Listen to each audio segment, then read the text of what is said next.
اچھا، مارکا کا مرکز ثقل اور لمبرداروں کا صفحہ۔ اب ایک لمبردار تو قتل ہو گیا زبیر کے ہاتھوں۔ اس کے بعد ہر طرف جنگ کی شعلے بھڑک اٹھے اور پورے میدان میں پرزور مار داڑ شروع ہو گئی۔ مشرکین کا پرچم مارکے کا مرکز ثقل تھا۔ بنو عبدالدار نے اپنے کمانڈر طلحہ بن ابی طلحہ کے قتل کے بعد یکی بعد دیگرے پرچم سنبھالا، لیکن سب کے سب مارے گئے۔ سب سے پہلے یہ جو بھی نام میں لے رہا ہوں نا، میں نے خود بھی یاد کی، آپ بھی اس کو یاد کر لیں، یہ اہم سوالات ہیں کہ کس کو کس نے قتل کیا تھا۔ تو اس کے بعد کہ سب سے پہلے طلحہ کی بھائی عثمان بن ابی طلحہ نے پرچم اٹھایا اور یہ کہتے ہوئے آگے بڑھا، پرچم والوں کا فرض ہے کہ نیزہ خون سے رنگین ہو جائے یا ٹوٹ جائے۔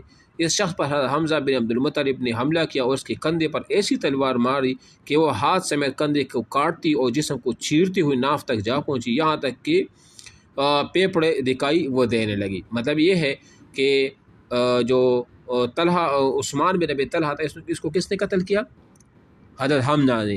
اور طلحہ بن ابی طلحہ کو کس نے قتل کیا؟ زبیر بن العوام نے۔ یہ ساتھ ساتھ نوٹ کرتے جائے۔ اس کے بعد ابو سعد بن ابی طلحہ، یہ سارے کے سارے بھائی ہیں، یہ بھی ذہن میں رکھ لیں۔ اس کے بعد سعد بن ابی طلحہ جھنڈا اٹھایا، اس پر سعد بن ابی وقاص نے تیر چلا اور وہ ٹھیک اس کے گلے پر لگا، جس سے اس کی زبان باہر نکل آئی اور وہ اسی وقت وہ مر گیا۔ تو یہ بھی نوٹ کہ سعد بن ابی طلحہ کو کس نے مارا تھا؟ سعد بن ابی وقاص نے۔ اس کو بھی نوٹ کر لے۔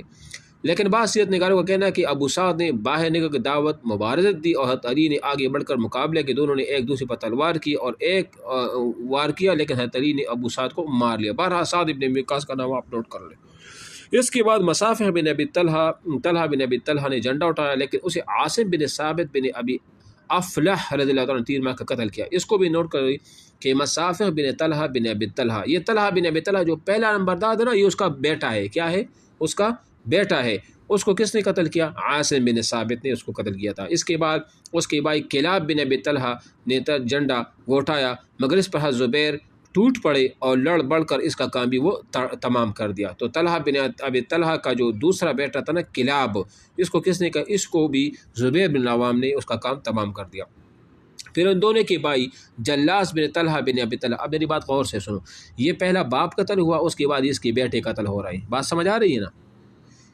جھنڈا اٹھایا، مگر اسے طلحہ بن عبید اللہ نے نیزہ مار کر ختم کر دیا، اور کہا جاتا ہے کہ عاصم بن ثابت بن افلح نے تیر مار کر ختم کیا۔ یہ ایک ہی گھر کے 6 افراد تھے، نوٹ کر لیں اس چیز کو۔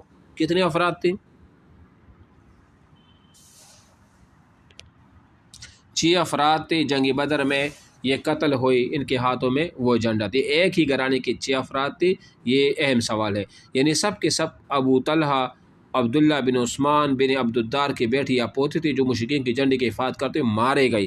اس کے بعد قبیلہ بنو عبدالدار کے ایک اور شخص ارطاد بن شرحبیل نے پرچم سنبھالا، لیکن اسے حضرت علی بن ابی طالب نے اور کہا جاتا ہے کہ حمزہ بن عبد المطلب نے قتل کر دیا۔ اس کے بعد شریح بن قارز نے جھنڈا اٹھایا، مگر اسے قزمان نے قتل کیا۔ قزمان کون تھا پتہ ہے آپ کو؟ ہاں جی، ہلو،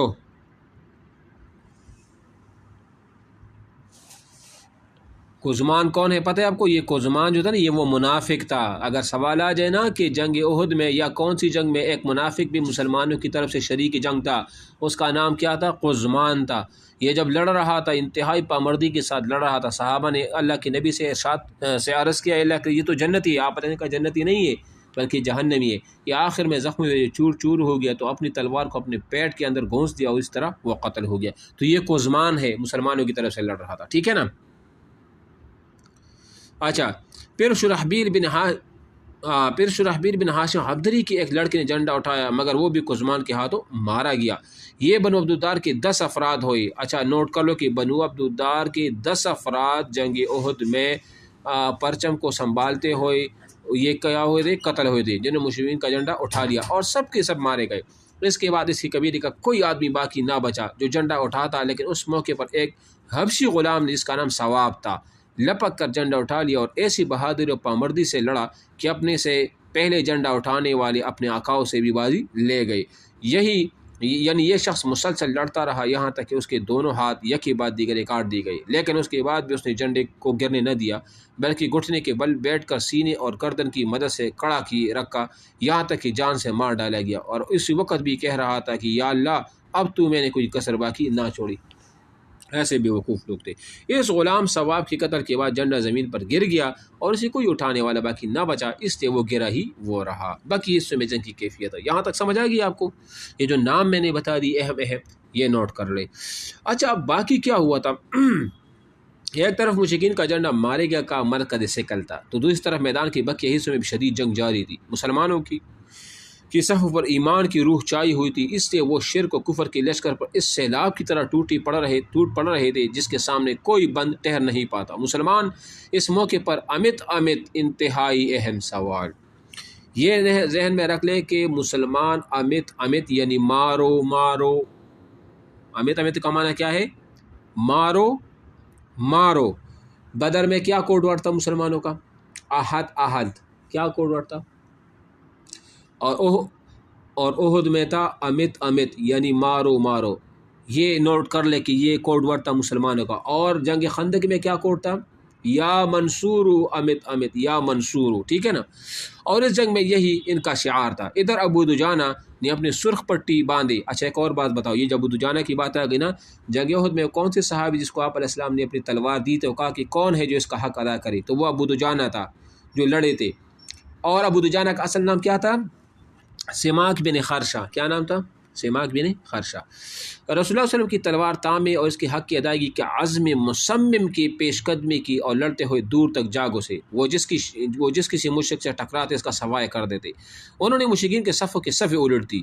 حضرت زبیر کا بیان ہے کہ جب میں نے رسول اللہ صلی اللہ علیہ وسلم سے تلوار مانگی اور آپ نے مجھے نہ دی نا، تو میرے دل پر اس کا اثر ہوا اور میں نے اپنی جی میں سوچا کہ میں آپ کی پھپھی حضرت صفیہ کا بیٹا ہوں، قریشی ہوں، اور میں نے آپ کے پاس جا کر ابو دجانہ سے بھی پہلے تلوار مانگی لیکن آپ نے مجھے نہ دی اور انہیں دے دی، اس سے واللہ میں دیکھوں گا کہ وہ سے کیا کام لیتے ہیں۔ چنانچہ میں ان کے پیچھے لگ گیا۔ انہوں نے یہ کیا کہ پہلے اپنی سرخ پٹی نکالی اور سر پر باندھی۔ اس پر انصار نے کہا کہ ابو دجانہ نے موت کی پٹی نکال لی ہے۔ پھر وہ یہ کہتے ہوئے میدان کی طرف بڑھے، انا الذی عاہدنی خلیلی ونحن بالصف لذل نخیلی اللہ اقوم الدہر فی القیولی اضرب بسیف اللہ ورسولی، یعنی میں نے اس نخلستان کے دامن میں اپنی خلیل صلی اللہ علیہ وسلم سے عہد کیا ہے، وعدہ کیا ہے کہ کبھی صفوں کے پیچھے نہ رہوں گا بلکہ آگے بڑھ کر اللہ رسول کی تلواروں وہ چلاؤں گا۔